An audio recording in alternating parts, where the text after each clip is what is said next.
In today's video, I'm going to teach you how to export WooCommerce products with images. Perfect for when you need to back up your product data or share it with team members. Exporting your WooCommerce products, especially with their images, is a handy skill to have. So, let's dive in and go through the process together.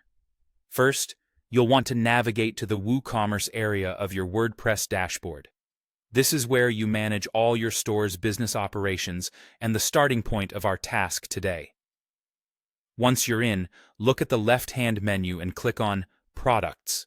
This will open a page displaying all the products you currently have on your WooCommerce store. Here you're able to see and manage every single item you offer, from simple products to complex ones with variations.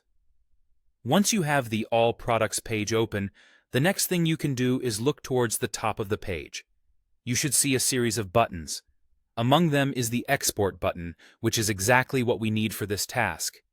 By clicking this button, you're telling WooCommerce that you want to create a file containing all the information related to your current product list.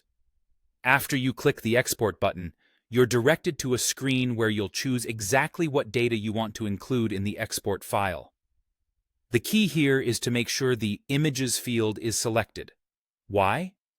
Because selecting this field ensures that the export file will contain the image URLs for each of your products.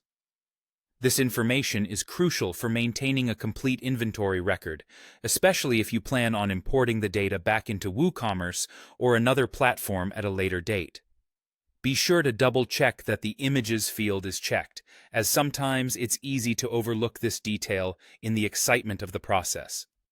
Once you've selected the appropriate columns, WooCommerce moves forward to generate a CSV file containing all the columns you've chosen, including those all-important image URLs. This CSV file is a versatile format that can be opened in spreadsheet software like Microsoft Excel or Google Sheets, making it accessible and easy to share or modify for your specific needs. So, there you have it. You've successfully exported your WooCommerce products, complete with images. It's a straightforward process that can save you both time and effort by maintaining comprehensive documentation of your product listings. Feel free to refer back to this guide the next time you need to perform this task. Thanks for watching, and stay tuned for more WooCommerce tips and tricks.